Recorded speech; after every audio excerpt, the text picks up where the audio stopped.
Before we start the demonstration for the drills, I think it's important that you know how the AccraSpeed actually works and how you can adjust it.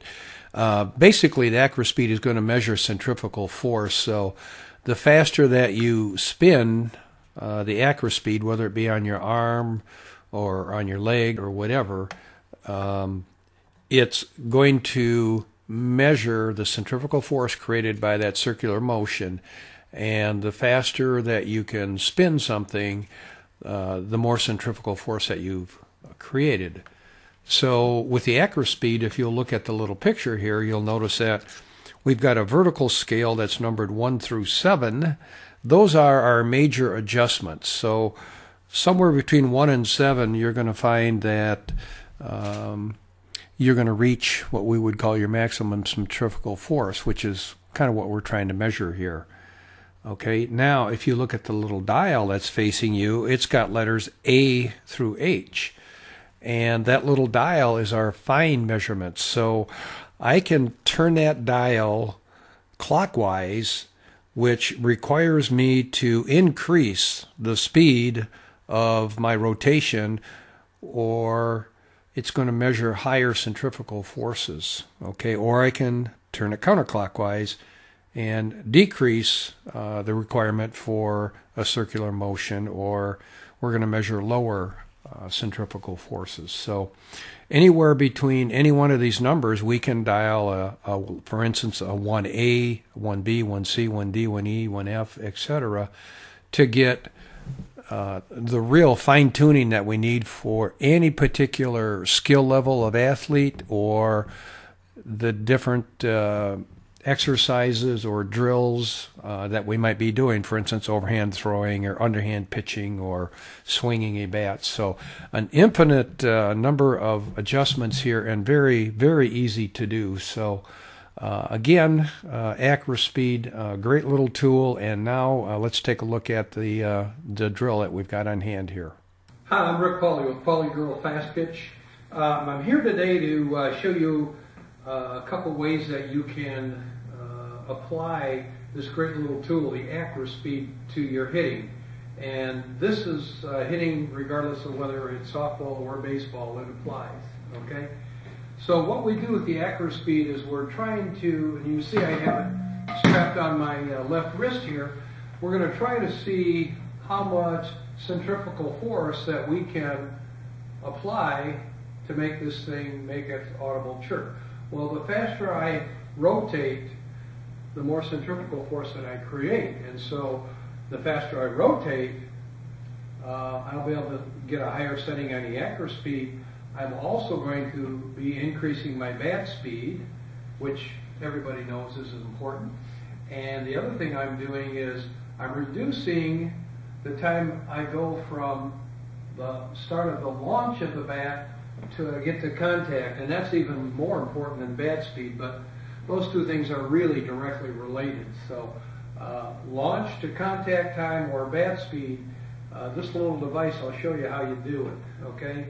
So I've got it on a setting that I'm pretty sure I can get an audible chirp on, and what I'm going to try to do is continue to dial this and raise it and find out what my highest setting is I can achieve. And that tells me, well, I'm at my maximum bat speed or my best launch to contact time. So if you listen closely, you'll hear that audible chirp as I make my swing here.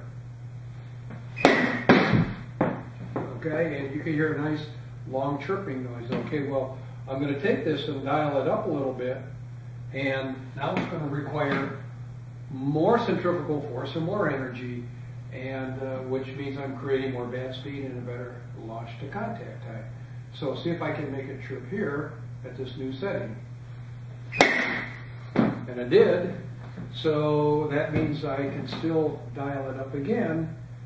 And I'll move up another couple letters on the scale. And I'll see if I can still get an audible chirp. And I'm trying to get my best bat speed and launch time. And here we go. Still getting a chirp out of it. So maybe my bat speed's getting better with all this work I've been doing here. So let's do it one more time and see what happens, okay? So, all right. good hit, no chirp. That means I've exceeded my bat speed. So if I look down here, that means that my bat speed or my setting is at a it's at a 2H setting. Okay, not quite 3, 2H. One more notch up and I'd be into the 3 level on our little scale here on this setting. And so the whole idea is to try to make this thing chirp at a higher setting, which is an indication that you're increasing your bat speed. Okay, well, gee, that's great. And, you know, what's everybody going to do to increase their bat speed? Well, you could just rear back and try to swing harder, faster, which might work, but you might be increasing your launch to contact time. So that would be kind of a self-defeating purpose. So some of the ways that you would increase your bat speed is your strength and conditioning program, working on your ability to torque rapidly. Okay, you might work on the equipment you're using. You might go to a lighter bat or a shorter bat, a bat with different balance. Okay, you might try to do something with your mechanics, which is probably the first place you should start. So I'll give you an idea of how we would work mechanics using the AccraSpeed. Okay, so, you know, I'm at my 2H setting here. That's my high centrifugal force I was able to create. What I'm going to do is I'm going to back this down about 4 letters. Okay, I'm going to go down to something like a 2B in that area. And I'm going to work on those things that I'm pretty sure mechanically are not great for me. And what are those things? Well, they could be the same things that are typical with most hitters. One is, do I really create a good torque here with my back hip to really get everything moving and getting that rotational force that we need to launch the bat? Maybe I'm a person that has too much of a linear, you know, hands to the ball kind of a swing. Well, if I've got that, I'm not going to achieve a very high setting here because that's just not fast and it's not very rotational. Okay, it could be I come disconnected real early with my hands on my shoulders, so I end up coming out and casting, which again is not going to get you a very high setting on your AccraSpeed. So whatever speed and setting you determined was your best at that time, then you go to work with a lower setting, moved it down about 4 letters, and do your training of how to correct things in a very deliberate fashion. And so you're going to get a chirp because we made it easier, but you're going to control your motions, control your mechanics, and make them really good. So I'm just going to work on my connection here and try to be connected better, and you'll hear a nice long chirp here. There we go. So trying to stay connected, and so I can move this a little bit, okay? And what you would do is you try to stay connected and do lots of repetitions at a more deliberate pace, not at your high energy pace, because at high energy, all your bad things are going to come back into play. So we'll try to do it again here. Okay, and you can, on top of hitting the tee, you can hear that I got a nice audible chirp, and that was a nice easy swing. I could control things, I could keep my connection here, okay? And what I do, I would do dozens of swings getting this chirp, okay, and trying to maintain my connection. And then slowly but surely I would move this from a 1B setting to a 1C. I'd do some more of my repetitions, then I'd move it up to a 1D. And I'm trying to march my way back up to where my setting was and get to my 1/8 setting. And then, if I've really accomplished my correction of keeping my hands connected better rather than casting, I'll find out that I'm going to be able to exceed my previous setting of 1H. I'll be up into the 2A category. So I'll just put it up here in the 2A category, okay? And do my best job of being connected and see if I can make this thing give me an audible chirp. And I did. And a nice loud chirp, which means I've really made some progress here. Okay, so we can do the exact same thing. See if I can get a chirp by really working hard on my rotation here. Remember, I'm one setting higher than what I achieved before, so the feedback is great. It tells you, yes, you're accomplishing something here. So really work on a rotation one time here.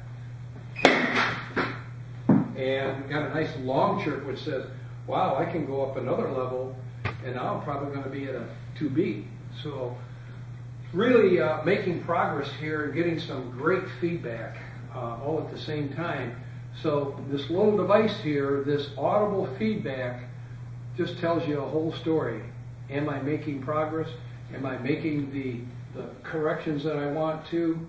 And are they helping me increase my bat speed or reduce my launch to contact time? So there's just a myriad of different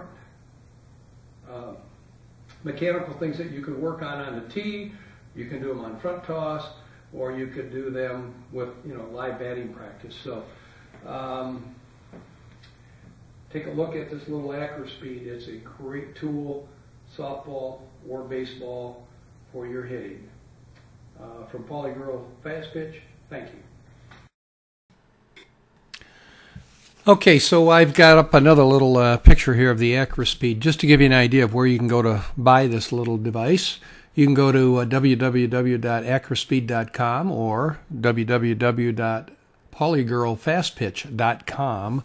Both of these websites have an online store, so you can purchase it there. And we don't want you to forget to go to YouTube to look at some of the training videos that will really show you how to use this tool and improve your game.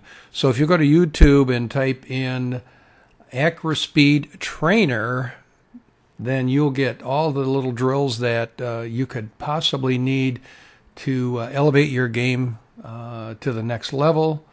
And this is just, again, from PaulyGirl Fast Pitch, one of the finest little tools that we've ever really run into.